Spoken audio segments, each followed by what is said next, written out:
the power of consciousness from the people in the audience. At a certain point, I think he developed on and found out that he could use his own spiritual self to draw off the powers of the universe. And this is what happened quite often with people who are psychic and so forth. They learn, or at least they are drawing off the power of the universe, whether they're aware of it or not. Once they become aware of it, they become even much more powerful. This stems from the vast spiritual abundance of what's called original life, is what Billy calls it. Original life, that's what's responsible for life in the entire universe.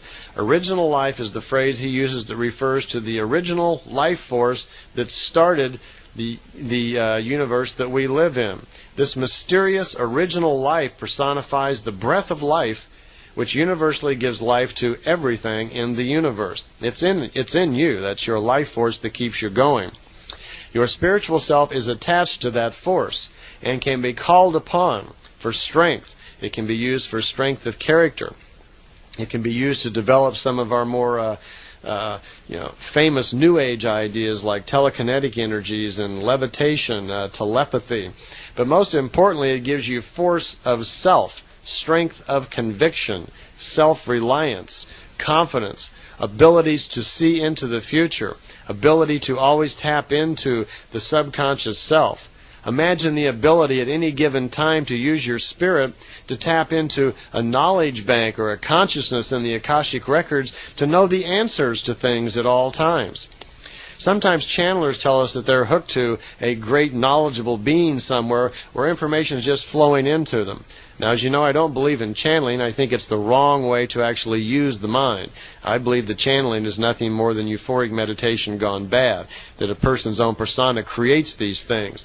Where I've seen some channelers, though, they get back on track and actually develop their spirit to the point where they use the spiritual we form that the Pleiadians talk about, that power of your spiritual self, which really is connected to the creation and the consciousness of the universe.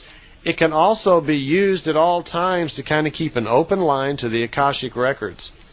After a certain period of development of meditation, it's possible to have that line open all the time, where you can call upon information from the Akashic or higher life forces to give you advice about perhaps most anything that you would want to know. Imagine being able to go through life and never really face a difficult problem because everything seems easy to you. It always goes your way. Well, certainly that can be developed. The force of your spirit can become so strong that you are always lucky. The force of your spirit can be developed so strong that you always have the ability to keep an open channel to a larger consciousness in the universe. That is certainly possible. Many people do it with nothing more than thinking properly, thinking in a balanced state of mind, and always thinking with the idea of a mind that they're doing things for the right reasons. Integrity of thought brings it forward.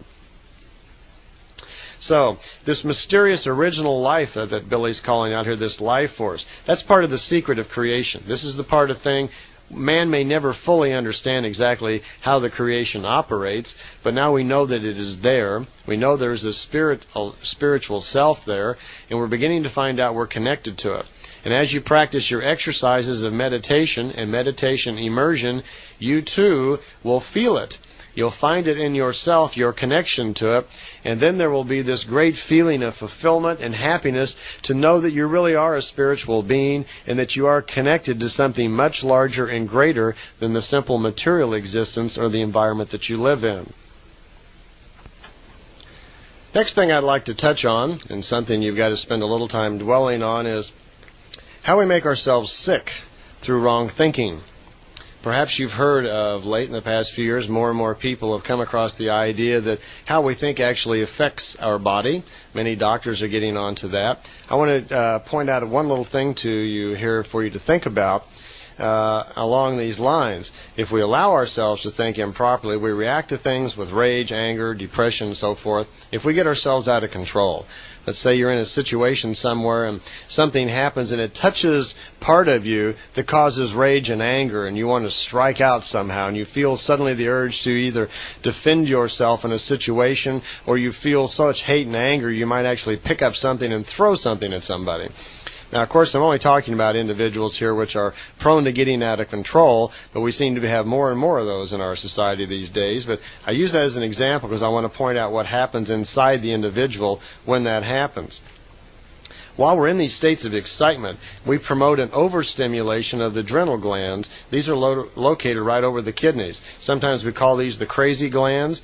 They discharge kind of a digestive matter and overflow the blood with the fighting strength, invigorating chemicals whenever the human prepares himself for some sort of alteration and you need extra strength.